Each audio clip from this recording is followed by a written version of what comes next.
La mode n'est pas un simple divertissement. C'est un langage, une arme, un pouvoir. Et au cœur de ce pouvoir, pendant près de 40 ans, un seul nom a régné sans partage, Anna Wintour. Depuis la fin des années 80, son influence a façonné non seulement le magazine Vogue, mais toute l'industrie de la mode, de ses podiums à ses backstage. Elle a décidé des silhouettes, des visages, des tendances, jusqu'à la manière dont la beauté devait se raconter. Il n'y a pas une couverture culte, pas un créateur star, pas un tapis rouge qui ne porte, directement ou indirectement, l'empreinte d'Anna Wintour. Ses choix ont propulsé des carrières, anéanti des espoirs, construit des mythologies. Et derrière ce pouvoir colossal, il y a le symbole d'une femme. Une femme qui a su, dans un univers où le pouvoir restait souvent masculin, imposer son autorité, sa vision, son style. Une femme qui, pour être respectée, a souvent dû adopter la dureté, la distance, la précision implacable que l'on célèbre pourtant chez ses homologues masculins. Aujourd'hui, la mode traverse des bouleversements profonds. Les questions d'inclusivité, de durabilité, de représentation se font plus urgentes que jamais.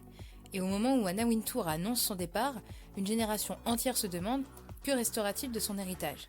Dans cet épisode, je vous propose de revenir sur ce que ce départ signifie vraiment, ses réussites, ses échecs, mais aussi l'héritage qu'elle laisse.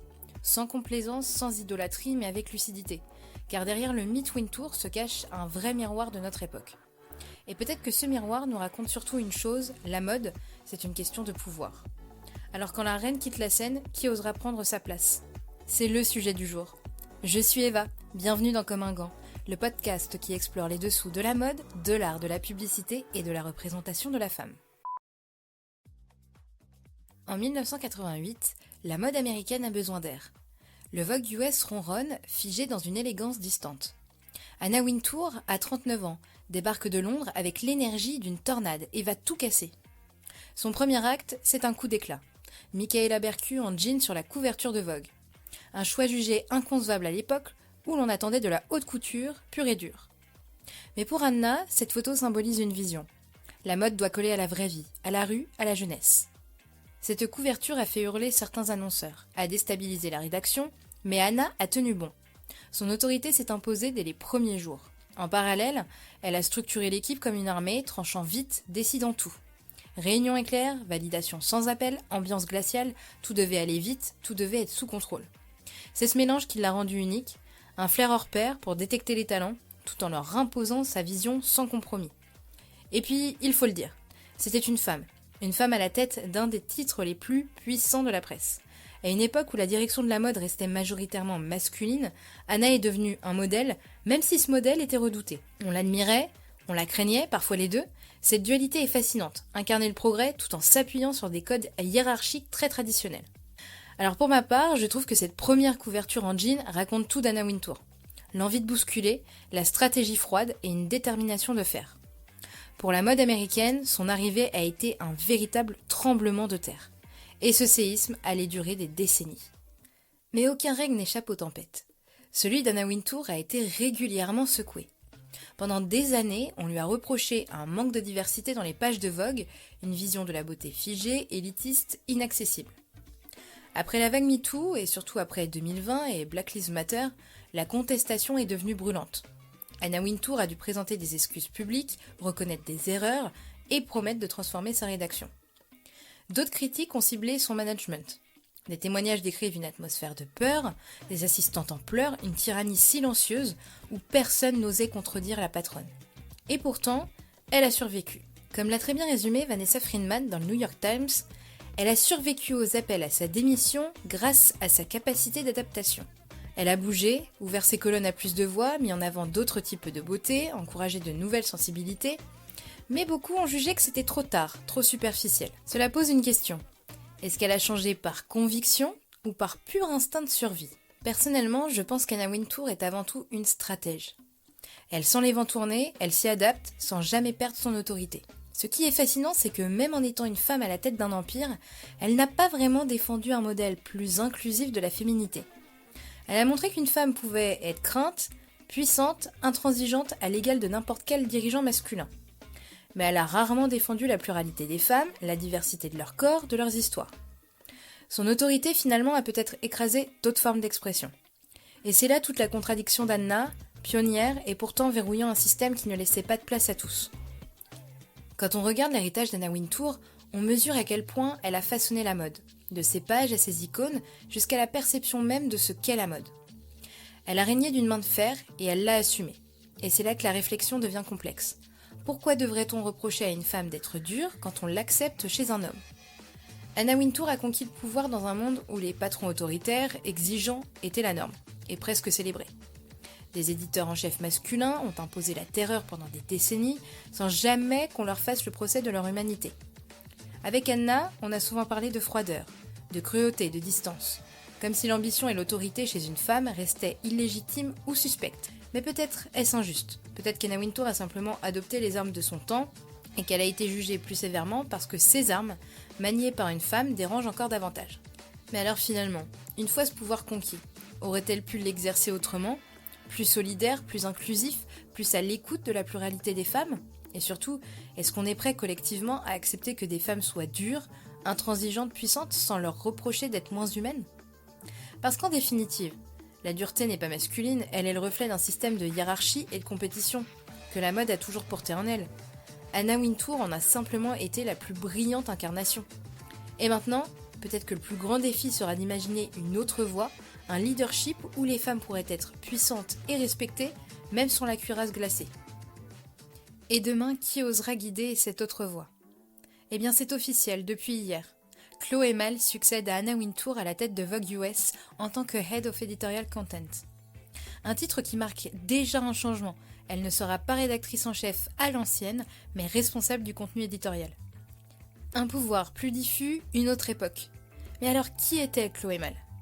On a beaucoup parlé de ses parents ces derniers temps.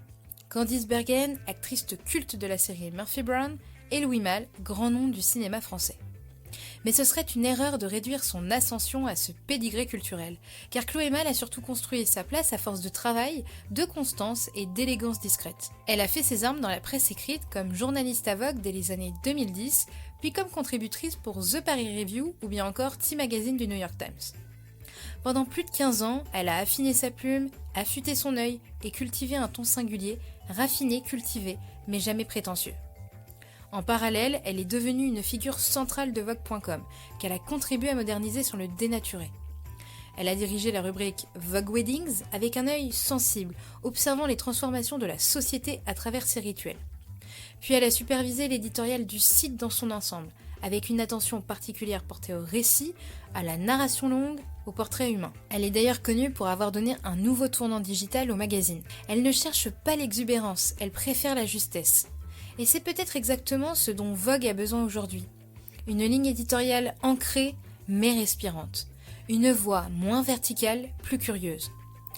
Elle ne ressemble pas à Anna Wintour, c'est certain.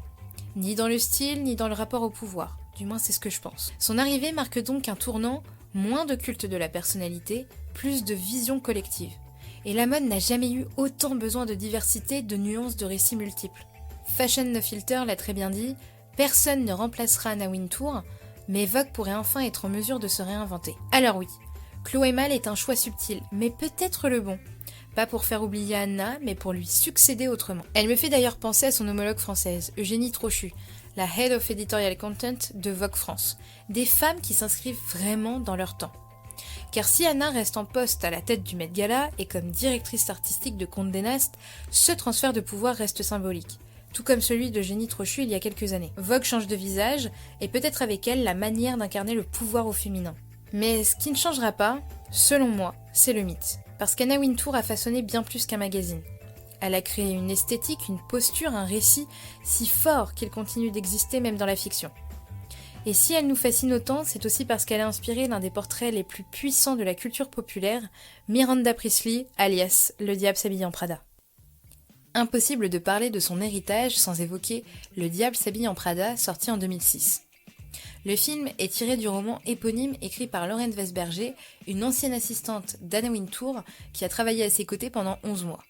Derrière Miranda Priestly, incarnée magistralement par Meryl Streep, c'est bien Anna que l'on devine.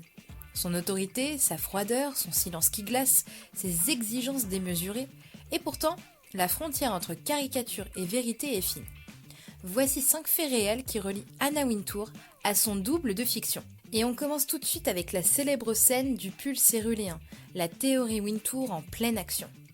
La scène culte du pull bleu est bien plus qu'un moment de cinéma.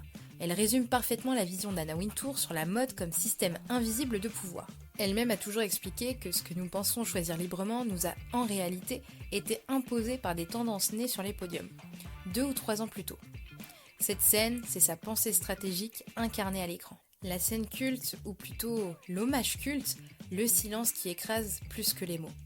Comme Miranda Priestly, Anna Wintour est réputée pour ne jamais hausser le ton.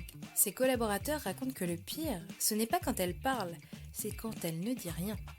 Un silence, un regard, un froncement de sourcils, et tout le monde comprend.